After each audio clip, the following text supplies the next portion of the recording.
குறிப்பாக திருமாவளவன் ராஜராஜ சோழனுடைய பெயர் தமிழ்ல இல்ல அப்படிங்கிற அந்த ஒரு கருத்தை முன்வைக்கிறார். அப்படி பார்த்தா தலித்துங்கிற பெயர் தமிழ்ல இல்ல. பறைதல் என்றால் பேசுதல், பறையர் என்றால் அறிவர், பேரறிஞர்னு பேரு பொருள். இந்த தமிழ் சொல்லலாம் உங்களுக்கு ஓக்காளிக்குது ஐயா. திருமாவளவன் என்ன சொல்றாரு, எந்த தமிழ் மன்னர்கள் மீதும் எனக்கு பெருமை இல்லைங்கிறார். பார்ப்பன அடிமைகளாக பிராமண அடிமைகளாக இருந்தாங்க, அதனாலே அவருக்கு அப்படி இருக்கிற எவனையுமே நான் மதிக்கிறது இல்ல. இன்றைக்கு உன்னுடைய சைவம், வைணவம், பிரம்மபாதம் என்ற மூவாற்றல் கோட்பாடை பிராமணியம் வைத்தியத்துக்குள்ள கொண்டு வந்து இன்னைக்கு மடக்கிக்கிச்சு. அப்ப நான் மீட்டெடுக்க முடியாது, தேடி பார்க்கற தடையுமே கிடைக்கலங்கிற கோபம் எனக்கு வருது. இதே கோபம் தானே திருமாவுக்கு இருக்கு. இந்த கோபத்துல இருந்தா பரவாயில்ல, நீ எங்க நின்று சொல்ற? நீங்க பிராமணியத்தை இவங்க ஆதரித்தால அந்த மன்னர்கள் பிடிக்கல. இன்னைக்கு யார் ராஜா நம்ம ஊருக்கு? இவர ஆட்சியில பிராமணியம் போற்றப்படுதா, நீக்கப்படுதா? அவர் வீட்டு உள்ள தினம் வேதம் ஓதப்படுதா? நீங்க துர்கா ஸ்டாலின் அவர்களை சொல்றீங்க, அவங்களுடைய சுதந்திரத்தில் தலையிடக்கூடாது. ஏழை எளிய மக்கள், குறிப்பாக ஒடுக்கப்பட்ட மக்களுடைய நிலத்தை வாங்கி தானமா கொடுத்திருக்கிறாரு பிராமணர்களுக்கு அப்படிங்கிற மாதிரியான குற்றச்சாட்டுகள் தானே திருமாவளவன் போன்றவர்கள் வைக்கிறாங்க ராஜராஜ சோழன். அது எந்த இடத்துல கல்வெட்டு சார்ந்த கொடுக்க சொல்லுங்க. பிராமணர்களுக்கு பிரம்மதேயம் கொடுத்தது, நலம் கொடுத்தது, அது ராஜராஜ சோழன்ல எல்லா மன்னனும் கொடுத்திருக்கான். இல்ல, இவங்க ஒடுக்கப்பட்ட சாதிகளை தவிர பிற சாதிகள் எல்லாத்துக்கிட்டையும் அதிக நிலபலன்கள் இருக்கு. கிடையாது, ஒடுக்கப்பட்ட சாதி. ஒடுக்கப்பட்ட சாதினா அது எந்தெந்த சாதி? இப்ப வன்னியர்குடி ஒடுக்கப்பட்ட குடி இல்லையா? 2000 ஆண்டுகளுக்கு முன்னாடி பறையர்குடி நிலை என்னன்னு சொல்ல, கொல்லுப்பறையர், தச்சுப்பறையர், உழுப்பறையர், நெசவுப்பறையர். நேத்து 14 பேரை சுட்டு போட்டாரு, என்கிட்ட மட்டும்தான் தனியா சொன்னாருங்கிற செய்தி கேட்டீங்களா இல்லையா? முந்தா நாள் தான் போய் பார்த்தான் சீமான்னு சொல்றீங்கல்ல. இந்த சூசை யாருக்கிட்டங்க பொறுப்பை படைக்கிறாரு? அந்த கடைசி நேரம், உயிர் போற நேரத்துல சொல்லுங்க, சொல்லுங்க, சீமான்ட்ட சொல்லுங்க, முன்னெடுக்க சொல்லுங்க. அந்த திருவாலயம் எங்க? 7 ஆண்டுல 70 ஆண்டாலும் சிறைக்கு போகணும். அந்த ராமதாஸ் எங்க? ஏயா உங்களை நம்பி தமிழை நான் புரிய நம்பன தமிழ் இனத்தை பலி கொடுத்துட்டு போறீங்க இனத்துல?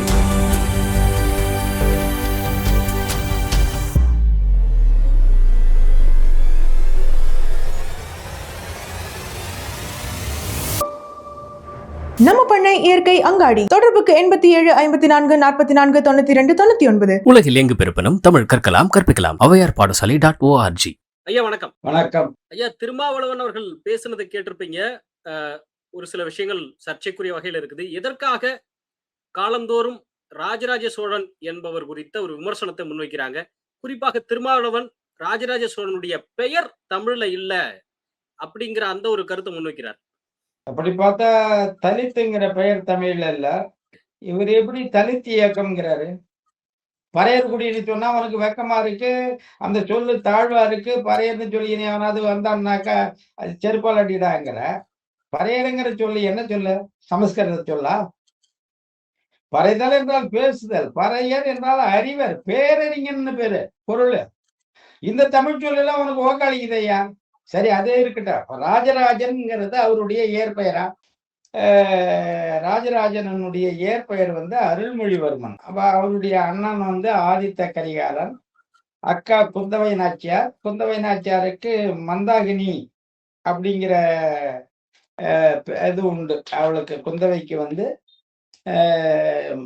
அந்த பெயரும் உண்டு.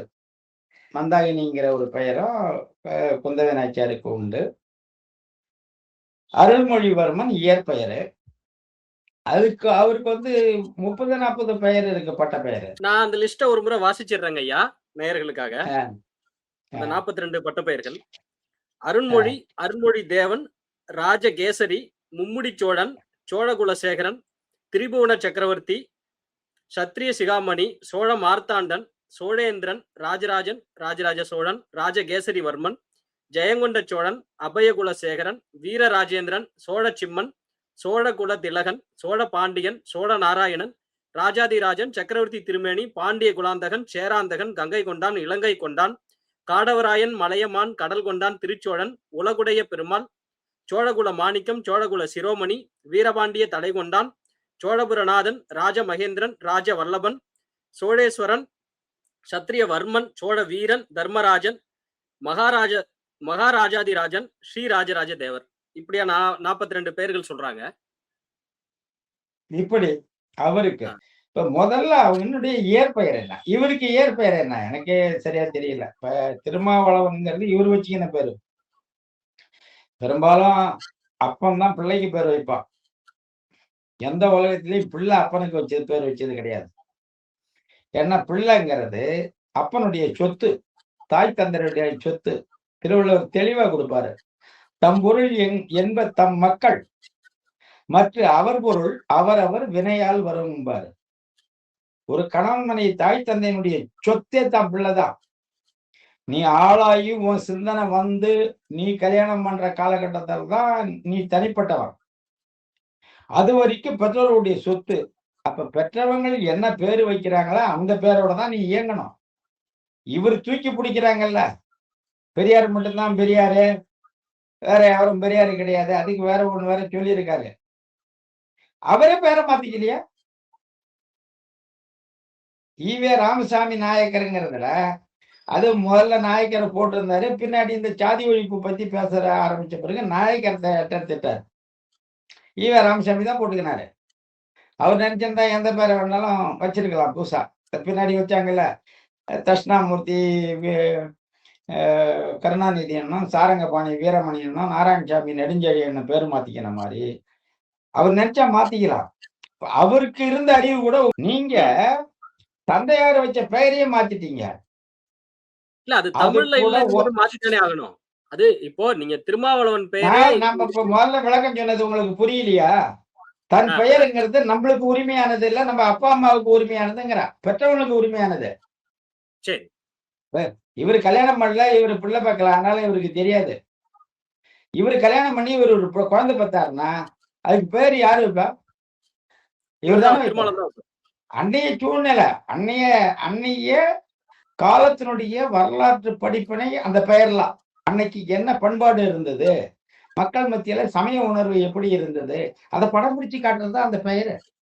இப்ப ராஜராஜ சோழனை மட்டும் நீங்க குட்டது இங்க காரணம் ராஜராஜ சோழன் இல்ல, சீமான சாடணும். எப்படி சீமா யார தூக்கி பிடிக்கிறாங்களோ அவங்கள உடைக்கணும். பேராளுமை மிக்க தமிழ் அரசர்களை தமிழ் தேசிய இனம் தன்னுடைய பெருமைக்கு உரியவர்களாக கருது, அவ்வளவுதான். அவன் சுத்தம் பெருவிய மக்களுக்காக தான் ஆண்டானா இல்ல தப்பே பண்ணிதியா, இது இங்க வாதம் இல்ல. தமிழ் தேசிய ஆளுமையாக இன்னைக்கு இப்ப இங்க வந்திருக்கிறவன் பூரா திருமல நாயக்கரை எப்படி தூக்கி பிடிக்கிறான். திருமல நாயக்கர் மட்டும்தான் விஜயநகர ஆட்சியில இங்க மதுரை நாயக்கத்துல இருந்தோம், அவன் ஒருத்தவன் தான் அரசாங்கம் தானா?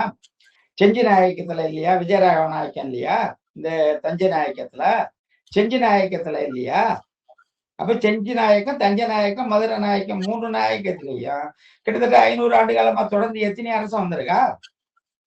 அப்ப அத்தனை அரசும் பெரியவங்க சுட்டி காட்டுறாங்க. இப்ப ரெட்டி நாயுடு மாநாடு போடும்போது தங்களுடைய பேராளுமையாவது தூக்கி காட்டுறாங்க. திருமாவளவன் என்ன சொல்றாரு, எந்த தமிழ் மன்னர்கள் மீதும் எனக்கு பெருமை இல்லைங்கிறாரு. பார்ப்பன அடிமைகளாக, பிராமண அடிமைகளாக இருந்தாங்க, அதனாலே அவருக்கு அப்படி இருக்கிற எவனையுமே நான் மதிக்கிறது இல்ல. பிராமண அடிவரடிங்கிற ஒரே காரணத்தால எந்த மன்னர் மேலேயும் மதிப்பீடு இல்லை. அத நான் ஏத்துக்கிறேன். எனக்கு தான் மதிப்பீடு இல்லை. எனக்கு தான் எந்த மன்னர்கள் மேலேயும் மதிப்பீடு இல்லை. காரணம் 7ஆம் நூற்றாண்டுல இருந்து தமிழனுடைய தொன்மை 50,000 ஆண்டுகளுக்கு முந்தி இருந்த ஆசீவக மெய்யியலை மகேந்திரவர்மன் கூன்பாண்டி அழிச்ச பிறகு அந்த மெய்யியலை மீட்டு உருவாக்க எவனுமே எடுக்கல. அதை அழிக்கிறதுக்கு துணை நின்ற சைவத்துக்கும் ஜைனத்துக்கும் பௌத்தத்துக்கும் நிதி கொடுத்திருக்கான், வளர்த்தெடுத்திருக்கான்.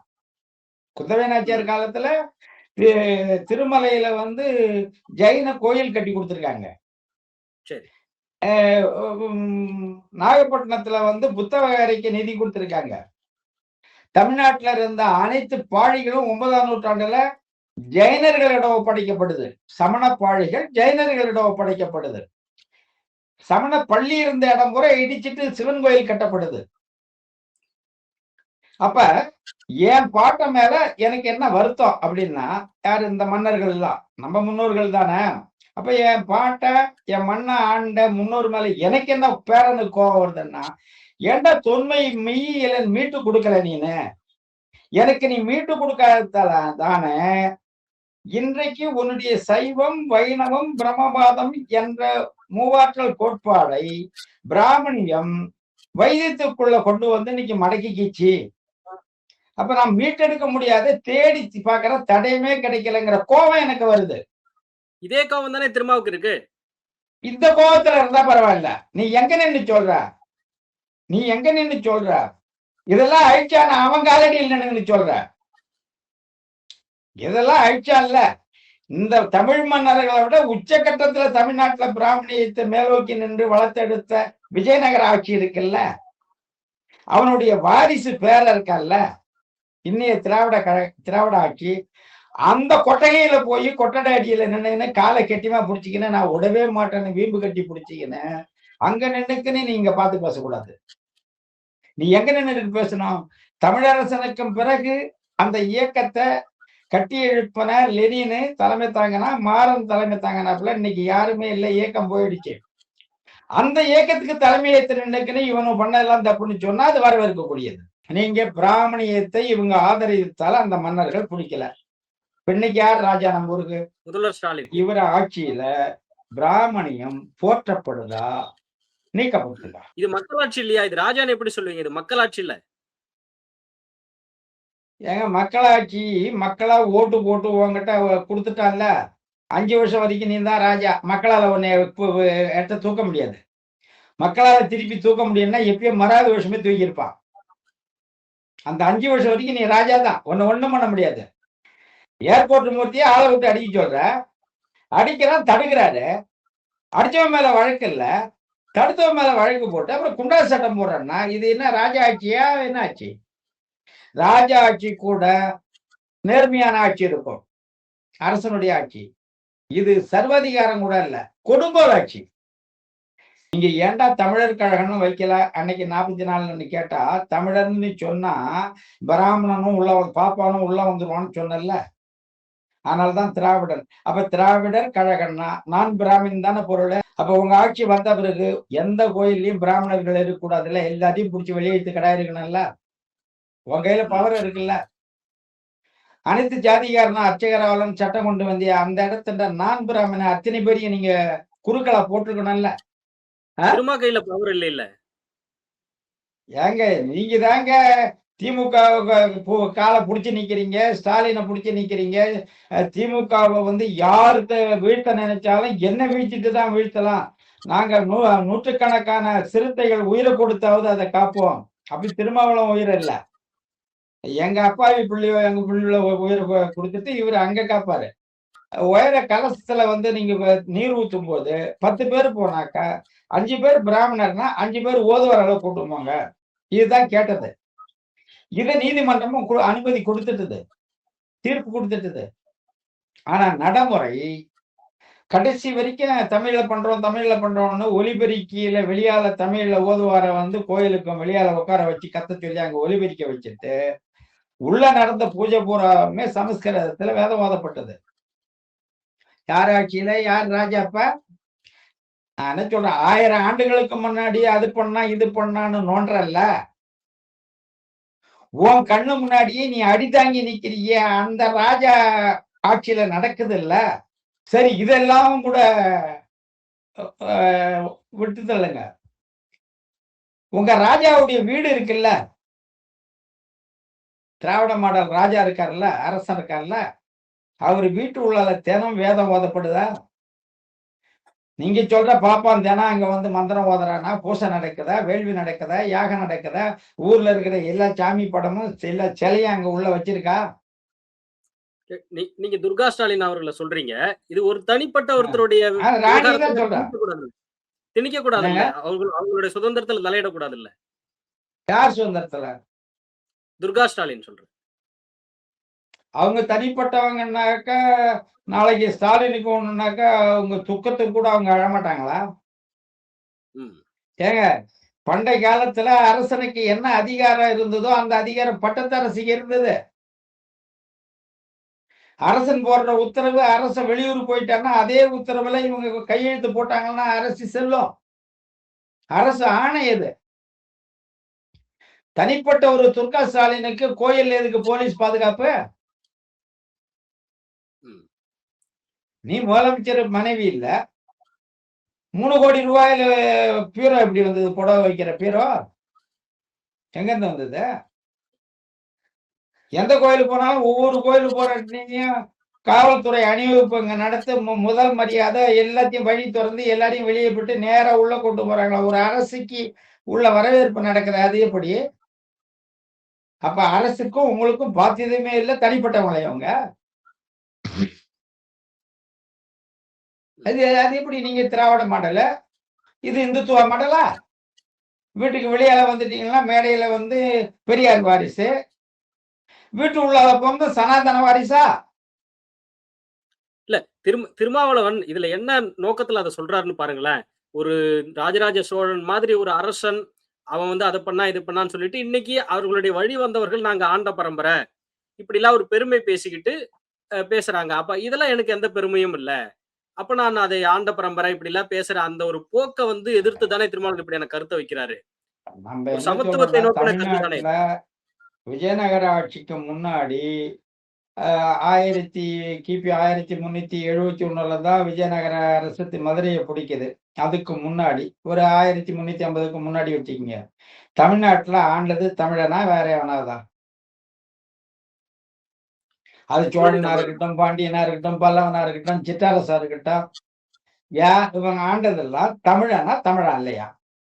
தமிழர். அப்ப அந்த ஆண்ட பரம்பரையினுடைய வாரிசுன்னு ஆண்ட பரம்பரைன்னு சொன்னா உனக்கு ஏன் கோபம் வருது? ஆண்ட பரம்பரைன்னு சொல்றான். அதுல உனக்கு என்ன சிக்கலுங்கிற?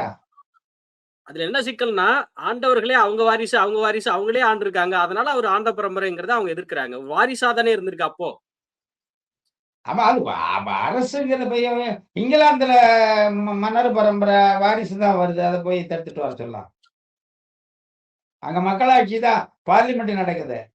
இன்னமும் அரசன் தாங்க. அங்க கவர்னர் ஜெனரல் வந்து அரச குடும்பம் தான். அவங்கள்ட்ட ஒப்புதல் வாங்கிதான் நீங்க சட்டத்தை பாஸ் பண்ண முடியும். அது இன்னமும் வாரிசா தான் வருது. உலக நாடுகள்ல எல்லா நாடுகள்லயும் அதுதான் இருக்கு. அப்படிதான் இருந்திருக்கு. அது எப்ப மாறும்னா வேறு ஒரு அரச ஆட்சி பிடிக்கும் போது மாறிடும். அந்த அரசு இருக்கிற வரைக்கும் தொடர்ந்து வாரிசு வரும்.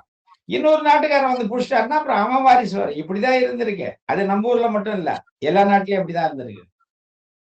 சோழர்கள் ஆட்சியில குடவோலை முறை இருந்திருக்குல்ல? ஏங்க, சோழர்கள் ஆட்சியில குடவோலை முறை இருந்திருக்குதா? அது ஆட்சி முறை. அது ஆட்சி முறை, மக்களாட்சி முறையே செவ்வனவே பயன்படுத்துறது அவங்க காலத்துல தான் பயன்படுத்திருக்காங்க. அது பிராமணர்கள் வருகைங்கிறது ஒரு பாற்று. பிராமணர்களுக்கு செல்வாக்கு இருந்ததுங்கிறது ஒரு பகுதி. நீங்க அதை மட்டுமே வச்சுன்னு பார்க்க கூடாது. ஒரு அரசுல வந்து அது இறைப்பணிங்கிறது தான் அரசுன்னு எடுத்துக்கூடாது. அரசனுடைய பணிகள்ல அதுவும் ஒண்ணு. சோழ அரசு கோயில் கட்டிச்சுன்னா கோயில் மட்டும்தான் கட்டிக்கினே உட்காந்தானா? போர் நடத்தலையா? படை நடத்தலையா? நாடு பிடிக்கலையா? இப்ப வீரநாராயண ஏரிய இப்ப பராந்தகப்பட்டினத்துக்கு பிறகு இன்னைக்கு 1000 ஆண்டுகளுக்கு தாண்டி அதிநவீன தொழில்நுட்பங்கள் வந்த பிறகு கூட இந்த திராவிட மாடல் ஆட்சியில நான் 2 கட்சியும் சேர்த்து சொல்றேன். திமுக, அதிமுக 2 கட்சியும் தூர்வார விட முடியலையா? அப்ப இந்த மாதிரி மன்னர்களுடைய இந்த செயல்பாடு பார்க்கணும்ல. அன்னைக்கு நீர் மேலாண்மை எப்படி இருந்தது, நில மேலாண்மை எப்படி இருந்தது, ஊராட்சி முறை எப்படி இருந்தது, ஊராட்சிக்குள்ளால ஜனநாயகம் எப்படி இருந்தது, மக்களாட்சி தத்துவம் எப்படி இருந்தது, எல்லாத்திலையும் போய் அரசன் தலையிட்டு இருக்க மாட்டான். அப்ப அந்த ஊர் நிர்வாகத்துக்குள்ளால பங்காளி முறைன்னு ஒண்ணு கொண்டு வந்தான். ராஜராஜன் கொண்டு வந்த பங்காளி முறை என்னங்கிறத வந்து நாளைக்கு திருமாவளவனை பேச சொல்லுங்க. என் அண்ணன் தம்பி இல்லைன்னா என் சித்தப்பன் பெரியப்பன் வைக்கலாம். சித்தம்மாவும் பெரியம்மாவும் வாங்க முடியலன்னா சின்ன பாட்டம்மாவும் பெரிய பாட்டம்மாவும் தாத்தா வழி உறவுல வைக்கலாம். அதுலயும் வாங்க முடியலன்னா முப்பாட்ட வழி உறவுல வைக்கலாம். இதெல்லாம் கடந்து ஊர்லயே இன்னொரு தெருவுல இருக்கிறவங்க வந்து வாங்க முடியாது. அந்த நிலத்துக்கு ரத்த உறவுல. ஏன்னா யாரோ ஒரு தாத்தா, எங்க 4வது தாத்தாவோ யாரோதான் காட்டை வெட்டி நிலத்தை உருவாக்கினவங்க. அவங்க வாரிசுக்குள்ளால தான் அந்த சொத்து இருக்கணும். கஷ்டப்பட்டவன் அவன் காட்டை வெட்டி நிலத்தை உருவாக்கணும். கண்டவன் வந்து அதுல அனுபவிக்கிறதுக்கு உரிமை இல்லை. அப்ப என்னுடைய பங்கை ஆளும் ரத்த உறவு உள்ள குடிகள் தான் பங்காளிகள். இப்ப புரியுதா? பங்காளின்னா என்னென்ன? புரியுது, புரியுது. ஆனா அப் மற்றவர்களுடைய நிலத்தை வாங்கி ஏழை ஏழை எளிய மக்கள் குறிப்பாக ஒடுக்கப்பட்ட மக்களுடைய நிலத்தை வாங்கி தானமா குடுத்திருக்கிறாரு பிராமணர்களுக்கு. அப்படிங்கிற மாரியான குற்றச்சாட்டுகள் தானே திருமாவளவன் போன்றவர்கள் வைக்கிறாங்க ராஜராஜ சோழன் மீது. அது எந்த இடத்துல கல்வெட்டு சான்று குடுக்க சொல்லுங்க. பிராமணர்களுக்கு பிரமதேயம் கொடுத்தது, நிலம் கொடுத்தது, அது ராஜராஜ சோழன்ல எல்லா மன்னனும் கொடுத்திருக்கான். எல்லா மன்னனும் கொடுத்திருக்கான். எல்லா மன்னன் காலத்திலேயும் கல்வெட்டு தரவுகள் இருக்கு. அது பிரமதேயங்கிறது கோயில்கள்னு உருவாக்கப்படும் பொழுது அந்த கோயில்களுக்கு நிறைய குடியானவர்கள் கோயில் தானமா கொடுத்தான். சாமி பேருக்கு நிலத்தை எழுதி கொடுத்தான். ஊர்ல குற்றம் செய்யப்படும் பொழுது ஊராட்சி முறைக்குள்ளால தண்டம் விதிக்கப்பட்டது. அது அந்த ஊராட்சி முறையை எண்பேராயம் ஐம்பெருங்குழு நின்று அதை வழக்க ஊராட்சியை நடத்துச்சு. அந்த எண்பேரு ஆயம் ஐம்பெரும் குழு இருந்தது இல்ல, அதுதாங்க இன்னைக்கு பஞ்சாயத்து. ஊராட்சியில பஞ்சாயத்துன்னு சொல்றோம்ல, பாஞ்சுன்னா 5, ஆயத்துன்னா ஆயம். அதுல வார்டு நம்பர் எத்தனை பேர் தெரியுமா? தெரியுமா உங்களுக்கு? 7 பேரு. 7 பேரு. ஊராட்சி தலைவர் சேர்த்து 8 பேரு. என் பேர் ஆயம். என் பேர் ஆயம். என் பேர் ஆயத்துல 8 நம்பர் எடுத்துக்கினேன். ஐம்பெரும் குழுவுல அந்த 5ங்கிற பாஞ்சுங்கிற அந்த சொல்ல எடுத்துக்கினேன்.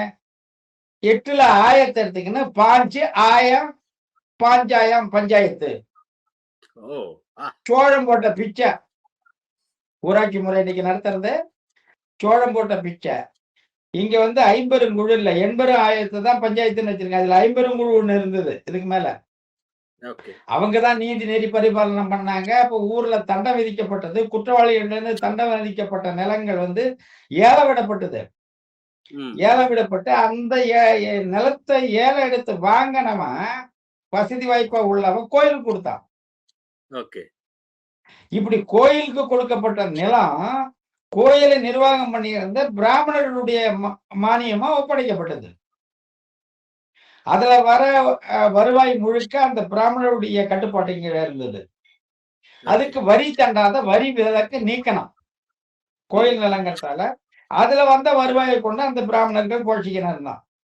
இப்படிதான் சரிவீதி மங்கலம் பிரமதேயம் ஒதுக்கப்பட்டதை ஒழிய ஒருத்தவங்க வச்சுக்கின்னு பயன்படுத்தி இன்னும் கேட்டாக்க உழுதவனுக்கே நிலம் சொந்தங்கிறது சோழர் காலத்துல தான் இருந்தது. அந்த உழுதவனுக்கே நிலம் சொந்தங்கிறத புடுங்கந்து யார் தெரியுமா? திராவிடத்தினுடைய தாத்தா இருந்தாங்கல்ல, விஜயநகர ஆட்சி. இவன் காலத்துல தான் பாளையக்கார முறையை கொண்டு வந்து பாளையக்காரனுக்கு நிலம் சொந்தம்னு கொண்டு வரான். அதுக்கும் பிறகுதான் நம்ம ஊர்ல இருந்த ஆற்றங்கரை ஓரத்துல இப்ப பண்டுட்டி பகுதியில பண்ணையாறு, கெடிலாம், பெருமாள் ஏரி நீர்ப்பாசனம், இப்படி எங்கெல்லாம் நஞ்ச நிலம் இருக்கோ அத்துணை இடமும் பாளையக்காரனுக்கு உரிமையாகி ரெட்டி நாடு கையில இன்னைக்கு இருக்கு. அந்த நிலத்துக்கு சொந்தக்காரன பறையர்குடி மக்கள் இன்னைய வரைக்கும் அந்த ஊர்ல 5 பேர் இருப்பா. ரெட்டி நாயுடு 5000 காணி ஏக்கர் நிலம் அவனுக்கு சொந்தமா இருக்கும். ஆனா 5000 பேர் காலனியில இருக்கிற மக்கள் என்னுடைய தமிழ்குடி உறவுகள் அங்க பண்ண அடிமையா இன்னைய வரைக்கும் வச்சுக்கின்னு இருக்கான். நிலம் அவன்து. யாருத? நிலம் அவன்து. அவன் நிலத்துல அவன் அத்துக்கூலியா போய் அங்க வச்சுக்கின்னு இருக்கான். எங்கேயோ இருந்து வந்த ரெட்டி நாயுடு கையில நிலம். எந்த காலத்துல வந்து அண்டை வெட்டி இவன் நிலத்தை உருவாக்கினான் காட்டாயிடுச்சு ரெட்டி நாயுடு? ரெட்டி நாயுடுக்கு மட்டும்தான் இந்த மாதிரி அதிக நிலங்கள் இருக்கா? தமிழ்ல ஆதிக்க சாதியினர்னு சொல்லக்கூடியவங்க அவர்கள்கிட்டயும் தானே பெரும்பான்மை நிலங்கள் இருக்கு. ஆதிக்க ஜாதின்னா நான் கேக்குற ஆதிக்க ஜாதின்னா 500க்கு மேல இருக்கு. எந்த ஜாதின்னு பேர சொல்லு. பேர சொல்லு. எந்த ஜாதின்னு பேர சொல்லு. இல்ல, இவங்க ஒடுக்கப்பட்ட சாதிகளை தவிர பிற சாதிகள் எல்லாத்துக்கிட்டையும் அதிக நிலபலன்கள் இருக்கு. அது கிடையாது. ஒடுக்கப்பட்ட ஜாதி. ஒடுக்கப்பட்ட ஜாதினா அது எந்தெந்த ஜாதி? ஒடுக்கப்பட்ட ஜாதின்னு சொல்லுங்க. பறையர்குடிதான் ஒடுக்கப்பட்ட இல்ல. பறையர்குடியை தாண்டி மலைவாழ் மக்கள் குடி இதை விட ஒடுக்கப்பட்டது. பறையர்குடி எப்போ ஒடுக்கப்பட்டதுனாக்கா இப்ப வன்னியர்குடியுடைய அரசு இழக்கும் போதுதான் இவங்களும் சேர்ந்து வெளியே வராங்க. இப்ப வன்னியர்குடி ஒடுக்கப்பட்ட குடி இல்லையா? அவன கிபி 1350 தொண்டமண்டல அரசு புறாமே வன்னிமைகள் தானே. வன்னியரை சார்ந்து அரசனா இருந்தான். அரசனா இருந்தா அவன் மட்டும் அரசா இல்ல, எல்லா குடியும் சேர்ந்துதான் அங்க அரசுல பங்கு பெற்று இருந்தது. வண்ணார குடி, நாவிதர் குடி, குயவர் குடி, நெசவாளர் குடி, ஐங்கோலர் குடி, இப்படி அத்தனை குடி, மருத்துவர் குடி, அதுல இப்ப அறிவர் குடியா இருக்கக்கூடிய பறையர் குடி, இவங்கெல்லாம் படைப்பிரிவுல ஊடக பிரிவிலையும் பாடாட்டினவங்க. அத்தனை குடியும் சேர்ந்துதான் போர் நடந்துச்சு. வெறும் ராஜா மட்டும் அந்த போர் நடத்த முடியாது, ஒரு வெங்காயம் பண்ண முடியாது. ஒரு நாடுன்னா அங்க ராஜா பேருக்குதான் படை நடத்துறது முழுக்க அத்தனை குடி சார்ந்த மக்களுடைய ஒத்துழைப்போட தான் போர் நடந்தது. அப்ப அந்த அரசன் வீழ்த்தப்படும் பொழுது, ஒரு நிமிஷம், அந்த அரசன் வீழ்த்தப்படும் பொழுது அவனை சார்ந்த அத்தனை குடியும் ஒடுக்கப்பட்டதுங்கிற. சரி சரி. இல்ல அன்றைய அன்றைய தினம் நாங்க ஒடுக்கப்பட்டவங்க, எல்லாருமே ஒடுக்கப்பட்டவன் தான். ஓகே. அன்றைய தினம் நீர் மேலாண்மை, ஒரு ஏரியை வெட்டுறது, குளத்தை வெட்டுறது, கண்மாயை உருவாக்குறது, எதுவா இருந்தாலும் வேலை செய்யறதெல்லாம் ஒடுக்கப்பட்ட பிரிவுகள். இப்ப நீங்க ஒடுக்கப்பட்டன்னு வேண்டாம்னா, நேரடியா பறையர்கள் சொல்றேன்னா, அவங்க அதை வேலை செய்யறதுக்கு பூரா அவங்க வேணும். நிலத்துல உழுகிறது, பண்படுத்துறதுக்கு எல்லாம் இவங்க வேணும். ஆனா இவர்கள் அரச குடிகளாக இருந்தது இல்ல. என்ன பண்ணாலும் அரசருங்கிறது வேற ஒருத்தர் தானே. இன்னைக்கு ஆண்ட பரம்பரைன்னு அவங்க தானே சொல்லிருக்காங்க. ஒண்ணு வரலாற 150 வருஷத்தோட நிறுத்தக்கூடாது. சரி.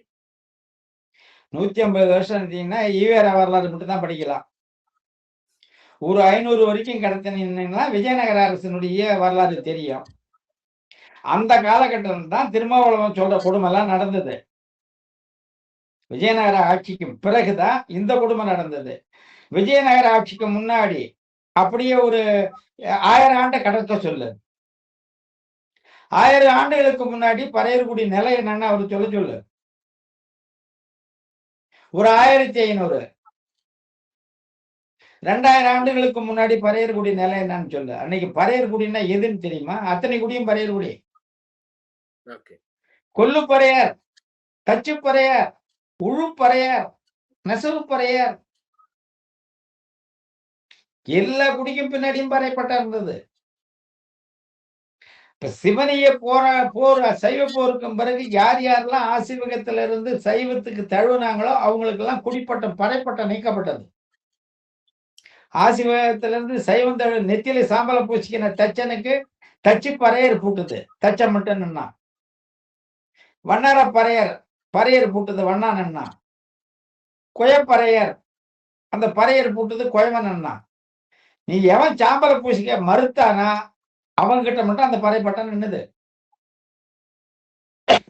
தொன்மையில இன்னைக்கு எது அரச குடி மரபு வழி வந்த குடின்னு எவன் சொல்லிக்கிறானோ அந்த அரச குடிக்கு ராஜகுடு குருவாய் இருந்தது இந்த பறையர் குடியினுடைய தொன்மை குடி.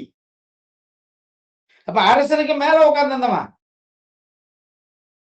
அந்த வரலாறு போயிடு. அவன் நான் ஆண்ட பரம்பரைன்னு சொன்னான்னா உங்க தாத்தா ராஜான்னா எங்க தாத்தா ராஜாவுக்கு ராஜகுருவா இருந்தவன் சொல்லி பெருமைப்படு. அதை விட்டுட்டு எவனோ வந்தேரி திராவிடம் கிளப்பி விடுறான்ட்டு நீ ஆண்ட குடினா நான் அடிமை குடியா அப்படி கேட்காத. ஆண்ட குடியா ஆளுமை செய்த குடி, அதை புரிஞ்சிக்க.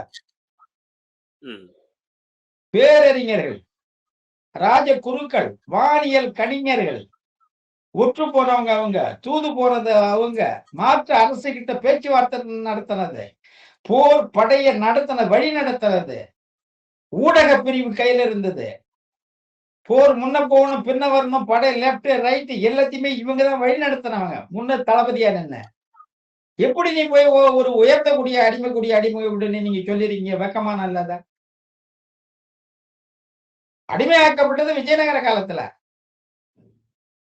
அவன் காலம் போய் இன்னைக்கு தூக்கி பிடிச்சி நிக்கிற. விஜயநகர வாரிசனுடைய பேரங்காலம் தான் போய் பிடிச்சி நிக்கிற. தமிழ் இனத்துக்கு எதிரா நிக்கிற, தமிழ் இன துரோகியா நிக்கிற. ஓகே. நீங்க பேசும்போது இடையில ஒண்ணு சொன்னீங்க, சீமான் என்ன நிலைப்பாடு எடுக்கிறாரோ என்ன பேசுறாரோ அதுக்கு எதிர்நிலைப்பட்டு தான் திரும்ப இயங்குறாரு. ராஜராஜ சோழனை சீமான் தூக்கி பிடிக்கிறதுனால திருமாவளவன் அதை பேசுறாருன்னு சொன்னீங்க. இதே சீமான் அவர்கள் தேசிய தலைவரை பேசுறாரு. சீமான் அவருக்கு அதுக்கு எதிராக எதுவும் பேசலையே. தேசிய தலைவருக்கு எதிராக சீமான் ஏதாவது பேசியிருக்காரா? இப்ப நேத்து 14 பேரை சுட்டு போட்டாரு, என்கிட்ட மட்டும்தான் தனியா சொன்னாருங்கிற செய்தி கேட்டீங்களா இல்லையா? மத்த போராளி குழு காட்டி கொடுத்த இன துரோகி கருணாவையும் நீங்க சமநிலையில வச்சு நீ பேசுறன்னா அப்ப இது வரைக்கும் ஆதரவு கொடுத்தது உண்மையான ஆதரவா இல்ல நயவஞ்சகமான ஆதரவாங்கிறது இப்ப தெரியுதா? காலம் வரும்போது காலவாரி கவுக்கலான்னு தானே நீங்க எல்லாம் இருந்திருக்கீங்க. தேசிய அது ஒரு தலைவர் சொல்றாரு. தேசிய தலைவர் சொல்லும் போது மதிவதனியை இவர் காதலிக்கிறாரு. சரி. மதிவதனியை காதலிக்கும் பொழுது அவங்க அப்பா ஒத்துக்கலையா, மதிவதனி அப்பா ஒத்துக்கலையா, ஏதோ வேற வேற சாதிங்கிறதால ஒத்துக்கலையா. அதை மீறி கல்யாணம் பண்றதால அங்க ஏதோ பிரச்சனை வந்து, அது என்ன பிரச்சனைங்கிறதெல்லாம் அவர் சொல்லல. ஒரு 14 பேரை என் கையாலேயே சுட்டு போட்டான். இதுக்கு யாரோ மறுத்து சொன்ன போராளிகளை சுட்டு போட்டான் அப்படின்னு என்கிட்ட மட்டும் தான் சொன்னாருங்கிறாரு. போராளிகளே ஒருத்தவங்க காதலிச்சு விருப்பம் இருந்தனாக்க அமைப்புல அனுமதி பெற்று திருமணம் பண்ணிக்கலாம் அப்படிங்கிற வழிமுறையை நம்ம கொண்டு வரணும். அப்படி இல்லைன்னாக்க அடுத்த தலைமுறையே பிள்ளைங்க இல்லாம போயிடும். இது நாளைக்கு களத்துல செத்து போச்சுன்னா இது பிள்ளையாவது யாராவது வளர்த்தா கூட அடுத்த தலைமுறை இருக்கும்ல. இத அந்த அனுபவ ரீதியை அதை உணர்றாரு. அப்ப இந்த நேரத்துல வந்து இந்த போராளி குழுக்கள்ல பெண் போராளியா இருந்தவங்க தான் மதிவதனி. அவங்க விரும்புறாங்க. இவருக்கு பண்ணலான்னு விருப்பம் ஒரு பக்கம் இருந்தாலும் அமைப்பினுடைய கட்டுப்பாடு வந்து எங்க தடைப்படுத்துது. அப்ப நம்ம உள்ள நிலையில தான் எல்லா பிள்ளைங்களும் இருப்பாங்க. அப்ப இந்த இயற்கை உணர்வை நம்ம சிதைச்சு ஒரு சட்டம் கொண்டு வர்றது சரியானதா இருக்காது அப்படின்ட்டு ஒட்டுமொத்தமா அந்த சட்டத்தையே திருத்துறாரு அவர். அந்த கோட்பாட்டையே தளர்த்துறாரு. அது கொண்டு வந்த பிறகுதான் தானே கல்யாணம் பண்ணிக்கிறார். பையனே மேல்குடி. ஜாதிய கண்ணோட்டத்தை அங்க புகுத்தி போட்டு பார்த்தா கூட மேல்குடி. அப்படின்னா பொண்ணு அதுக்கு கீழே இருக்கிற குடியாதான் இருக்கணும். இதுல எப்படி கொடுக்க மாட்டேன்னு சொல்லுவான். முரணா இருக்குல்ல இது. இந்த குடி கிடி கொம்பெல்லாம் தூக்கி தள்ளுங்க, அதெல்லாம் அங்க எப்பயோ தூக்கி போட்டாச்சு. அங்க போய் நீ வந்து சீமா மேல இருக்கிற கடுப்புக்கு தேசிய தலைவர் போய் நிக்கிறிய. வருங்கால பரம்பரைகள் வரலாற்றுல தமிழ் இனம் உயிரோட இருக்கிற வரைக்கும் உன் பேர் இருக்கிற வரைக்கும் வரலாற்றுல உன்னை மன்னிக்குமா? இறுதி கணத்துல சூசை பேசின செய்தி இருக்கு போர்ல. அப்ப அந்த இறுதி கட்டத்துல சூசை மரணிக்கிறாப்புல தேசிய தலைவர் மரணத்துக்கு நெருங்கி நிக்கிறாரு. எந்த நேரம் தெரியாது. அவரு பிள்ளை அப்ப சொல்லும்போது சொல்றாரு, நான் என்ன கேள்வி கேட்கிறேன், இதுக்கு முன்னாடி இங்க இருந்து எத்தனை பேர் நான் பண்ணங்கிறீங்க? கொளத்தூர் மணி, கோவை ராமகிருஷ்ணன், இங்க வீரமணி, இன்னைக்கு எவ்வளவு பேரு? தொடர்ச்சியா ஈழ பிரச்சனைன்னா நெடுமரம் தான். அதுக்கு அடியா வழக்கு கோர்ட்டு அந்த ராஜீவ்காந்தி கொலை வழக்குல இருந்து முன்னவர் வைகோ, இவ்வளவு பேர் இருக்கும்போது முந்தா நாள் தான் போய் பார்த்தான் சீமான்னு சொல்றீங்கல்ல. இந்த சூசை யாருகிட்டங்க பொறுப்பை படைக்கிறாரு? அந்த கடைசி நேரம் உயிர் போற நேரத்துல சொல்லுங்க சொல்லுங்க சீமான் சொல்லுங்க, முன்னெடுக்க சொல்லுங்க. எதை முன்னெடுக்கிறோம்? தமிழ் தேசிய இறையாண்மை தூக்கி உங்க கையில கொடுக்குறேன்டா, நாங்க மடிய போறோம். இனி எங்க களத்துல அதை தூக்க முடியாது. சர்வதேசத்துக்கு நீ தூக்கி நிறுத்து, அடுத்த தலைமுறைக்கு கடத்து அப்படின்னு சீமான் கையில ஒப்படைக்கிறார். சொல்லுங்க சீமான் சொல்லுங்க, முன்னெடுக்க சொல்லுங்கிறாரு. அங்க எல்லாம் முடிஞ்ச பிறகு எதை முன்னெடுக்க சொல்றாரு? இந்த கேள்வி இருக்குல்ல. ஏன் நீங்க திருமாவளவன் குறிப்பிடல? ஏன் கோவை ராமகிருஷ்ணன், கொளத்தூர் மணிய, என்ன இது இடையில நிறைய போயணும் பேசணும், மணிக்கணக்கில் பேசியிருந்தோங்கிறவன் வீரமணி, இத்தனை பேரை ஏன் சொல்லல? அப்ப இவர் இங்க இருந்து அதை செய்தியை வாங்குறவர் கேட்கிறாரு, சரியாண்ணா சரியாண்ணா அழுதுகினே இவர் சொல்றாரு, சரியாண்ணா வேற யாருக்கு சொல்லணும்னாங்கிறாரு. அப்ப வேற யாருக்குன்னு ஒரு கேள்வி கேட்டதால அவர் இன்னொரு பதில் கொடுக்குறாரு. இல்லைன்னா அந்த பதில் கொடுத்துருக்க மாட்டாரு. சரி சொல்லுங்க, நெடுமாறம் வைகோ கிட்ட சொல்லுங்கிறார். நெடுமாறம் வைகோவால எதுவும் பண்ண முடியாதுன்னு அவங்களுக்கு தெரியும். அடுத்த தலைமுறைக்கு கடத்த முடியாதுங்கிறது அந்த நேரடியாக நம்ம இப்ப அனுபவிக்கிறோம்ல. உங்களுக்கு பிரச்சனைன்னா அவருடைய கருத்தை இயலும் போது, சீமானுடைய கருத்தை இயலும் போதுங்க. அவர் யாரை தூக்குறாரோ அவரை நான் உடைப்பேன். நீ பெரியார அவர் உடைக்கிறாரு, தேசிய தலைவரை கை வைக்கிறிய. இந்த தேசிய தலைவரை நீ இந்த மண்ணுல அறிமுகப்படுத்தல, விடுதலை சிறுத்தைகளுடைய பாசறை முழுக்க விதைக்கல, எத்தனை போராளிகளை அந்த பாசறையில தங்க வச்சு உணவளிக்கல. அந்த திருமாவளவன் நீ பேசுறது, அந்த திருமாவளவன் எங்க 7 ஆண்டுல 70 ஆண்டாலும் சிறைக்கு போவோம்னா அந்த ராமதாஸ் எங்க? ஏயா உங்களை நம்பி தமிழன் அப்படி நம்பின தமிழினத்தை பலி கொடுத்துட்டு போறீங்க? என துரோகியா? உங்களுடைய சுயநலனுக்க சீமான் பேசுற தமிழ் தேசியம் சரியில்லைன்னா திராவிடத்துக்கு தேசியத்துக்கு எதிராக ஒரு தமிழ் தேசியத்தை கட்டுங்க. அந்த நாள வந்து சீமானை விட சரியான அமைப்பா நான் கொண்டு போறேன், வாங்கடா என் பின்னாடி நில்லுங்கடான்னு சொல்லு, நான் வரேன். ஆனா திராவிடத்தினுடைய அடியிலும் தேசிய இயக்கங்களுடைய அடியில நின்னுக்குன்னு ஒருத்தவன் இந்த பக்கம் திரும்பி தமிழ் தேசியம்னு பேசுறான்னா அதை பேசுறதுக்கு அருகதையற்றவன், யோக்கியதையற்றவன், இன துரோகி. அவன் முன்னாடி எவ்வளவு வேணாலும் களப்பணியாற்றி இருக்கிறாங்க. இன்னைக்கு நீ எங்க நிக்கிற? திராவிடத்து அடியிலையும் தேசியத்து அடியிலையும் நிக்கிறனாலே நீ இன துரோகி. எதிர்கால வரலாறு அப்படித்தான் எழுதப்படும், அப்படிதான் உங்களை கணிக்கும்.